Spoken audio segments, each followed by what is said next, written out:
Well, another league has gone to the playoffs, and again, I'm not invited to the party. But you know what? I'm okay with this one, because I don't know if you've heard, but in the NBA draft, there's going to be this guy going number 1 overall. So if there is a season to tank, I think 22-23 was the year to do it. You'll see what I mean.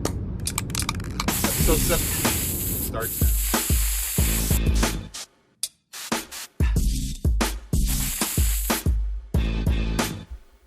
Guys, we finally did it. We finally got all 4 of us on one episode. This, ladies and gentlemen, is my graduating class. I got Jackson, I got Jesse, and I got Austin to be in the same place at the same time. First time since before graduation, all 4 of us have been in a room together. Gentlemen, welcome to the show. We haven't been together since that Jackson was talking about that mic drop moment. So this may be our own mic drop moment right here. That mic drop moment, now that I'm thinking about it, that was a pretty powerful session that we had. It was really cool. Real quick, one thing I do want to say before we get into the results of the Masters, gentlemen, the NBA playoffs are starting this week. In fact, right now I'm watching the play in Atlanta and Miami. Atlanta's kind of taking it to the Heat, but putting all that aside, and Jackson, I apologize ahead of time because I know you like the Rockets, but here's what I'm going to tell you guys: my Spurs, not anywhere close to the playoffs. Obvious tank. No debate about it. Obvious tank. But I'm going to show you guys something. There's a reason that we're tanking. Boom. Oh my gosh. Tank for Wemby. Tank because for Wemby. Wembanyama is going to solve all your problems, right? He will. He will. Okay. So there's a chance that the Spurs will get him. There's a chance the Rockets will get him. There's a chance that the Pistons will get him. There's a chance other teams can get him, but those 3 are the big teams that are most likely to get him. And before Jackson could say it, I'm putting it out into the universe. I'm speaking it into existence. Tank for Wemby. We did the tank part right. Now we just need to get Wemby. So anyways, the big reveal right there. Austin, let's talk about the Masters now. It lived up to the hype, of course, except for when we got to Sunday. That was kind of like the big deflating of the balloon. But still, I mean, such an amazing tournament.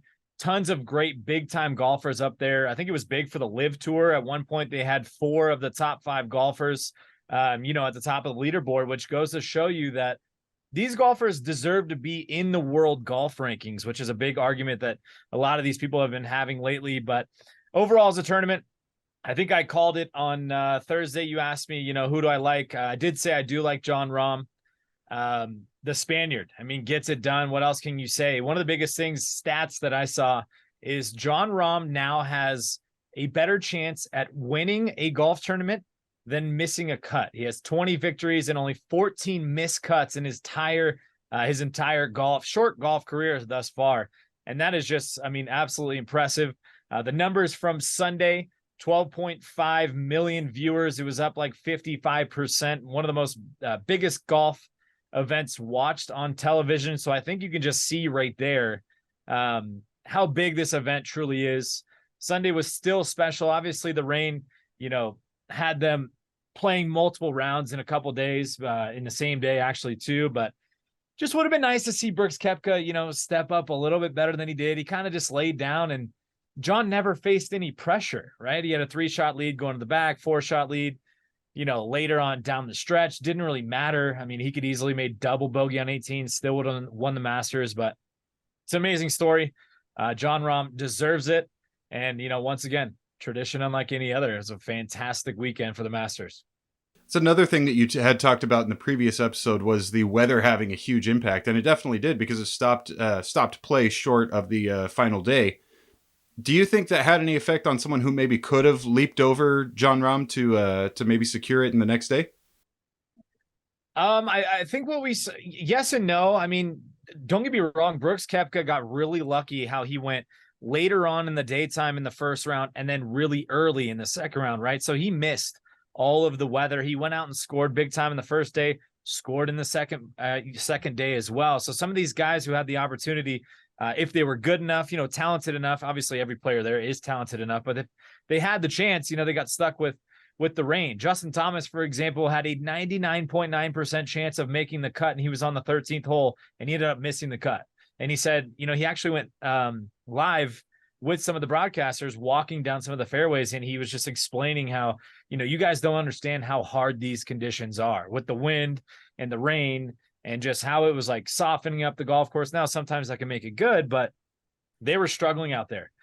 Thank goodness, Sunday provided some really phenomenal weather, and we saw some really low scores. Phil Mickelson, of all golfers, shot his lowest round in his career at the Masters. He's over 50 years old. He shot a 65 on Sunday. That was really impressive. Unfortunately, just ran out of holes. Jordan Spieth, same thing. He had a chance, but he had to shoot like 9-10 under, which is just really tough. And that just goes to show you that was how well that Koepka and Rahm played, to kind of have that separation by so many strokes that nobody could really catch him. But yeah, I mean, dude, the Masters is always fun. We made our pimento and cheese sandwiches, egg salad sandwiches, had the pimento and cheese dip. I don't think Now, whenever you made your for 12 hours. So when you made your pimento cheese sandwiches, did you actually go online to try to find the clone recipe for the Okay. Julia does all that. She goes on the actual Masters, finds these recipes. They're very simple too, to be honest. People just don't think about pimento cheese, over here. That's an Augusta staple, but it's really good. This pimento cheese dip she found, it actually has like a ton of different cheeses in there. Pimentos, obviously, roasted red peppers in there too. And the goal is, you just take the pimento cheese sandwich, dip it in the pimento cheese dip, and then, all of a sudden you gain 10 pounds in one day and you don't know why. You're acting like you think I don't know what pimento cheese is, being from Texas. I mean, I didn't say you. I said, for all the other people out there. Never had it, but of course I've heard of it. It's good, man. Their traditions are crazy. Like every year, it's always so impressive that their prices just never change. You can go. They always do these people who show up in the Masters and they take $20 and they say, like, watch how much I can get for $20. And like, you get so much stuff. The crazy part too about the merchandise is how obviously Augusta makes all their money. I saw some ridiculous stat that said they make over $1 million an hour in merchandise, which is unheard of. I mean, it's and everything's pretty much on location. You can't get anything online. Yeah, you cannot buy anything online ever. It's only on location. That's why they make someone. They said they were going to do close to 100 million over the weekend. Sam Bennett, an amateur, just played out of his mind. That's also one of the most impressive things. He was the only amateur to make the cut. Ended up being tied for second after day two, and thought, he was about ready for a very special weekend. Unfortunately, the weather kind of got to his golf rounds and stuff, but low amateur of the weekend. Guy's going to be in contention for a long time. He's going to turn professional, I'm pretty sure, later this year. He's not going to do it right away because he's big about school. But just so impressive that an amateur, he shot under par at the Masters. Like, that is just so impressive. And he hung with the leaders in one of the biggest golf tournaments of his life. And he got a hero's welcome on his way back. He was, I saw that on social media. He walked into Texas A&M and there was just like crowds and cameras, and, he'll forever be loved all around. And I'm looking forward to seeing, a guy like Sam Bennett, what his future looks like for golf too. Guys, we're finally here. We are at the NBA playoffs, and we do have what's called the NBA play-in before the playoffs. It's a little confusing, I know. We did talk about it the other week. We're going to have this play-in between some of the lower seeds to determine who's going to get the right to be in the actual playoff bracket. Now, one of the games that's going on right now as we speak, Atlanta and Miami. Atlanta took it to the Heat early. Heat looked like they were coming back, but as of right now, the score is 93-80 Atlanta. Hadn't the Hawks also kind of been 500 the entire season, most of it? Yeah, it was pretty much all the way down the middle. Like, they didn't escape one game one way or the other out of the 500 mark for most of the season. This score definitely surprises me. I mean, I think the leads all been all the way up to like at least 20. But this is something we can see with these play-in games, right? You really only get one shot at, making your mark and proving that you belong as a playoff team. And I think Atlanta maybe had a lot of things to prove. There's a lot of doubters with the Atlanta Hawks over the season. A lot of people writing them off early. Probably a lot of people in the media picking Miami to win this game outright, no problem. cover spreads, the whole 9 yards, right? And they're taking to them, and good for them. And Miami, I don't think has been as good as maybe people thought they were. Minnesota, for as good of a break as the Lakers had, the Wolves over the last couple days have just completely collapsed. Their two top defenders, their main defender and their best perimeter defender, are out for this game. They have to travel on the road shortly after a hard fought win against the Pelicans. But it does look like the Lakers are going to just maybe not smoke them, but it's going to be a pretty convincing win, I feel like. I don't think there's a way that Minnesota wins this game tonight, barring some kind of freak injury for the Lakers. I think it might be close in the first half, but the Lakers will pull away in the second half. I mean, you got to think, like, how hype is D'Angelo Russell going to be to play his former team? That was a big piece for them. I'm not really sure. Obviously the compensation they got back was huge, but that's a big piece to trade away when you had an unhealthy, Karl Anthony Towns, and you got one of the top 10 talents in the league in Anthony Edwards. So pretty tough trade for the Timberwolves. Obviously, Rudy Gobert punched Kyle Anderson. He's suspended. And then McDaniels punched a hole in a wall and fractured his hand. So I pretty much feel like they just destroyed their playoff chances. But you never know in basketball, right? The Lakers can come out and just sneak it up and not shoot the ball well, which has happened plenty of times before. So I think it's going to be a dominating win, but, we'll see. To that point, that's the fun of these one and done play-in games, is that you never know. One game can go either way. We kind of know how indicative a series is going to be based on what these teams are, but anyone can win one game. So that's why I like the play-in personally, and I know not everybody loves it. It feels like there's too much playoff basketball, but I'm all for it. Okay, so we do have Atlanta-Miami. Winner of that game goes to play Boston in the first round. Winner of the Lakers-Timberwolves goes on to play Memphis in the first round. Let's talk about these play-in games that are happening tomorrow. So we start with Chicago and Toronto. Two teams that have definitely played a little bit subpar. Two teams that have been hit bad with injuries this year as well. Just the fact that, like, the Bulls have dealt with some tragedy when it came to injuries as of late, especially with Derrick Rose many, many years ago, because he was supposed to be the game changer for the franchise. And you're just hoping that ball just doesn't fall in the same suit with what happened with Rose. I don't really think any of these teams are going to make a lot of noise in the Eastern Conference. There's kind of like an upper echelon of teams in the East, and then it kind of drops off, right? It's not really super strong on the back end. I'm not saying it's weak, but it's not as strong as, some of the Milwaukee's and, Boston Celtics, Philadelphia 76ers of the world. Like, those are very powerful teams, and we expect them to, have dominant performances throughout these playoffs. And a team like, Toronto, that's steadily improving, slowly adding the right pieces, still haven't added the biggest piece that is going to put them over the top. Can they win a playoff series? Yeah, sure. Can they win the play-in game tomorrow? Yeah, of course. But either them or Chicago has just been, like you said, bit with the injury bug.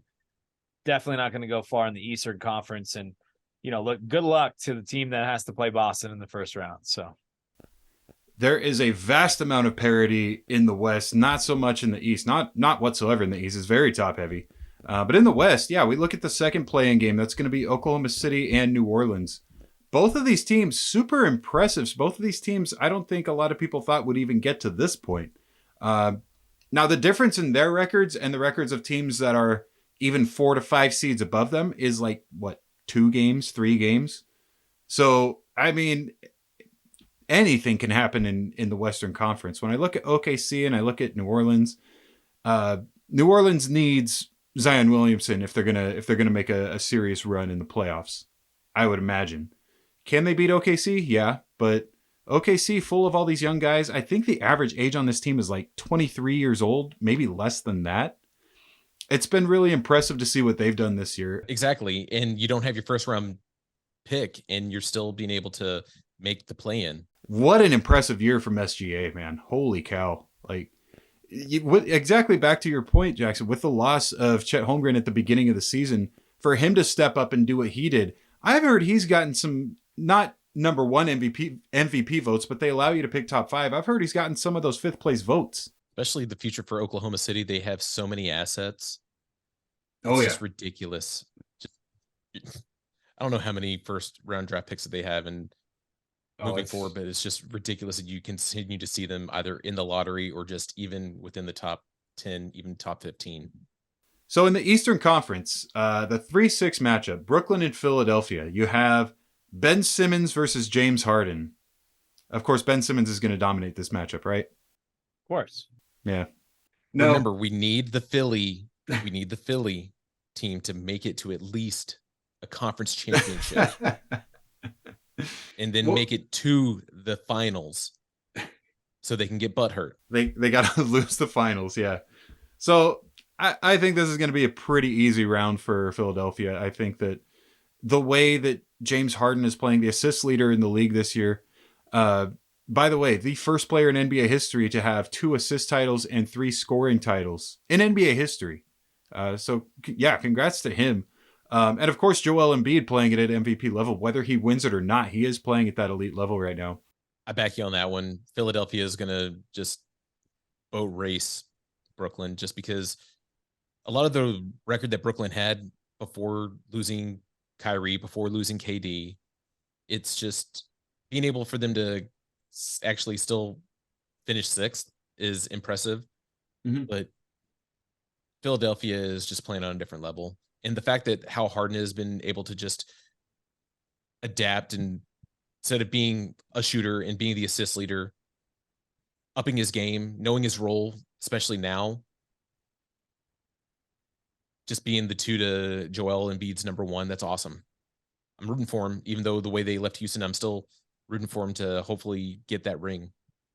Probably the first round matchup that I'm looking forward to more than any of them, the New York Knicks and the Cleveland Cavaliers. Let's talk Donovan Mitchell versus Jalen Brunson. This is going to be a really interesting one. I have no idea which way this one's going to go. I don't think any of us do, to be honest. The Knicks have some of those pieces, that the Lakers traded away a while back that have blossomed into very talented basketball players. And obviously, you talk about Jalen Brunson, who I don't know why the Dallas Mavericks got rid of him. I bet you they're, really disappointed that they didn't decide to pay Jalen Brunson. And they're not making the postseason this year, and the Knicks are making some noise in the Eastern Conference. But yeah, Spider Mitchell going to Cleveland with a lot of young stars, making that team relevant yet once again, and a team that can, as we were talking about earlier, get hot at the right time and win some basketball games, win a series, maybe pull an upset. I think the fireworks, I agree with you. I think the fireworks are going to come out of that series between the Knicks and the Cavs. So going over back to the Western Conference now, the 3-6 matchup, Golden State and Sacramento. About 80 miles or so separates Sacramento and San Francisco, that little stretch of the I-80 right there. This is going to be a good one. This is going to be one where, of course, we don't want to overlook Sacramento, but we know what Golden State can do in the playoffs. I think this one's going to be a very physical battle. I feel like the stars are going to show up in this one. I do feel like at the end of the day, the 6-seed Golden State Warriors do have the ability and will upset the number 3 seed Sacramento. No disrespect to what the Kings have done this year. The Kings have impressed, everybody in the NBA. They've kind of put themselves on the map. I think they're actually a year or 2 ahead of where they're supposed to be, right? Which is so awesome for that organization. This might be 7 home games for the Warriors. So home court advantage might not be a thing. Sacramento fans, have been around in a very long time, but it's going to be a very great series. Super excited for that. And sorry for interrupting you, Jackson. Go ahead, take the floor. I was just going to say, light that beam. I'm going for the Kings in this. I want them to go as far as they possibly can. I don't want them to fall short in the first round just because they've been waiting for the playoffs for so long in Sacramento. Like the longest playoff drought, finally making it back to the postseason. Go as far as you can. Let's at least, you got to win at least 1 home game and then win the other 3 on the road. Now, the last matchup we're looking at, the Clippers and the Suns. I like Kawhi Leonard. I don't have a ton of confidence in the Clippers without Paul George. Even with a unhealthy Kevin Durant, I still think the Suns have the firepower to win that series. Like you said, Paul George being out it's pretty massive. He's healed a lot quicker than I think a lot of people have thought he would. He's already off crutches. He's got a big knee brace on, but he's probably going to play at what, 60, 80% ish. The Clippers are, we know they're infamous for choking every single year in the postseason. They're not going to win a championship. I got Phoenix advancing in this one. And just adding KD to the mix. I'm sorry. Kawhi, much respect, but you can't make it. Not this year. The way that they've been playing with Kevin Durant, 8-0 since he came back from that foot injury. Oh, man, I feel bad for anyone who has to play them in the Western Conference. I don't think the Clippers come close to sniffing the end of that series as the dominant team.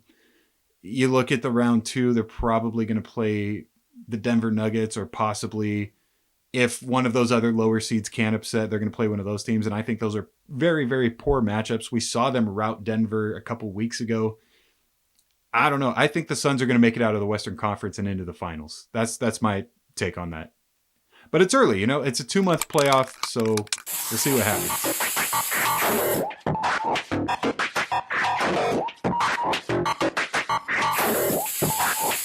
So on the side, I'm watching the Washington Capitals and the Boston Bruins. The Boston Bruins just scored a goal right now, which means they are tied for the all-time record for points in a season. It's unprecedented. It really is. You look at what Boston has done throughout the season. I mean, they were the fastest team to reach 100 points ever. They're the fastest team to reach 50 wins ever. And, they're breaking records throughout this entire season. It's just unprecedented what they're doing. I mean, even what the Lightning did a couple of years ago, as you mentioned, the Bruins have shattered that. And I think right now it's 100%. It's Stanley Cup or bust for these guys. No questions about it. I watch hockey. I don't follow it religiously. Always been a Kings fan. I'll watch it when the games are on and stuff like that. But I really follow it during the playoffs. But we always see these teams that win the President's Cup and they dominate the regular season, never have a great playoff run. And I'm curious, why that is. Is there some sort of a factor that makes it to, they just can't get the job done in the postseason? Or is it the longevity of the season or a 7-game series? What do you think it is? Well, you look at it too, 82 games over the course of 6-7 months. Obviously on an ice rink, that's going to take a toll on guys for sure. But especially what happened with Tampa Bay, and harping on them again, they got swept by Columbus in the first round. They didn't just lose a 7-game series. They got swept and outscored 20-4, I believe it was. They got straight up dominated after winning the President's Cup.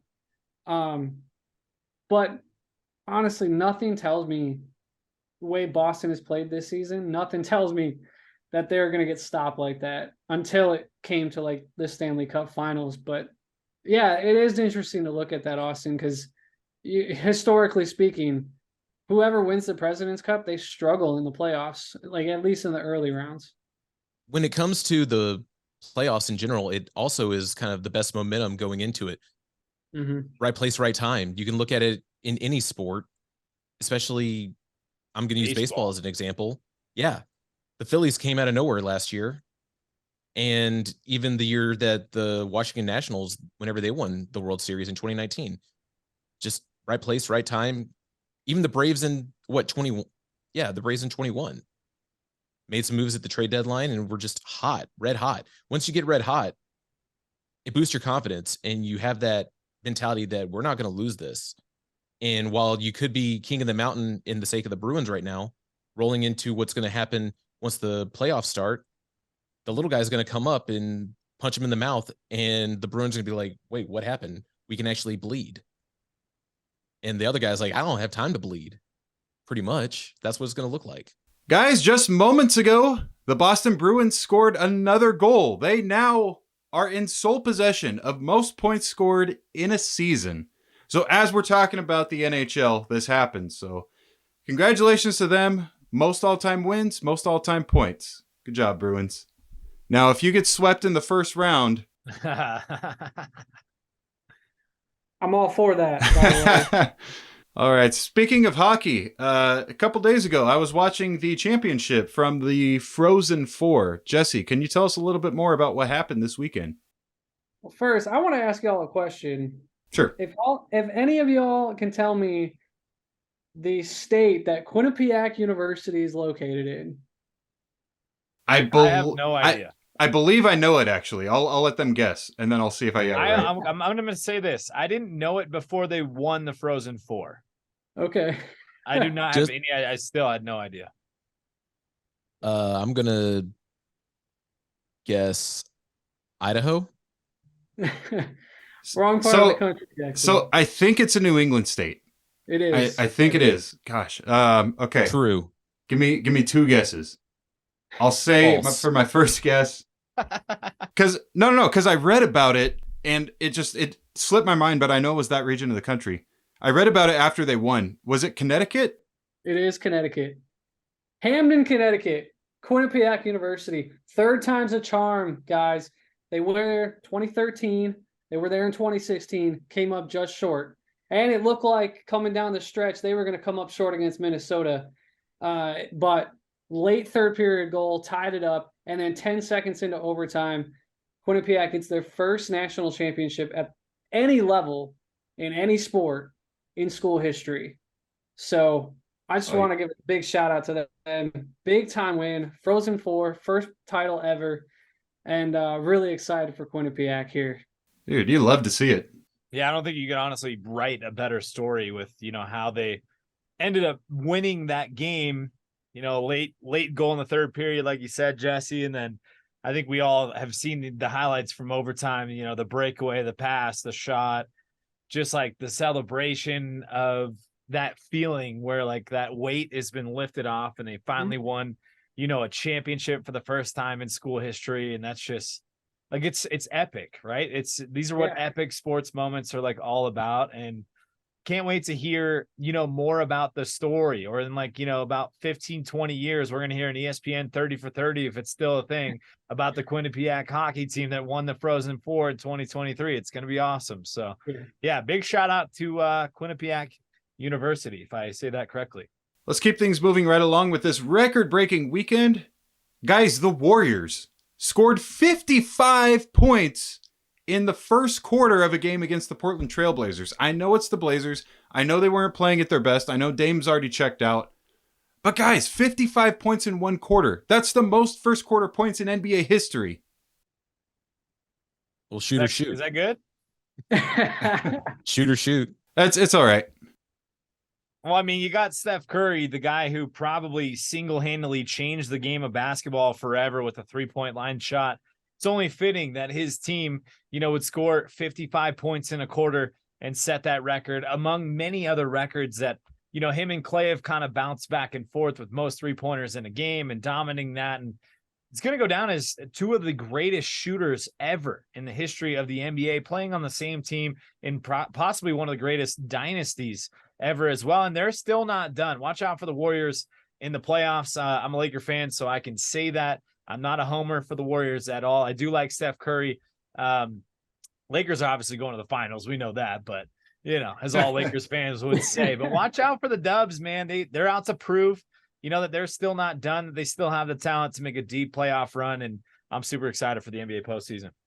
The Warriors have been able to keep the core together, obviously, of Clay, Draymond, and Steph, but they do it throughout the years with new pieces coming in, obviously with guys like Jordan Poole, you think of now, who are just such an integral part of their system, whereas before it was Kevin Durant, before that it was Harrison Barnes. So they find different ways to do it throughout the years, and they've just been able to continue this success of being able to score so many points on people. So congrats on yet another record set by this Golden State Warriors team.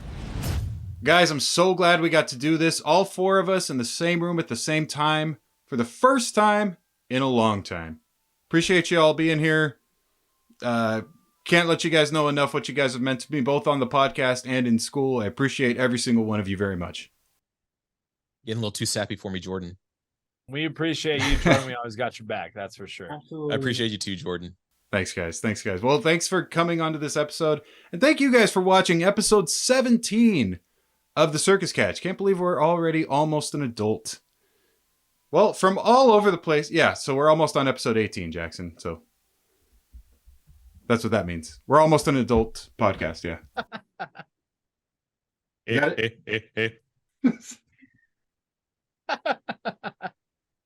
Okay, so from Texas, from Oklahoma, from Montana, and from California. So long, everybody. Thank you for watching. Peace out. Peace out.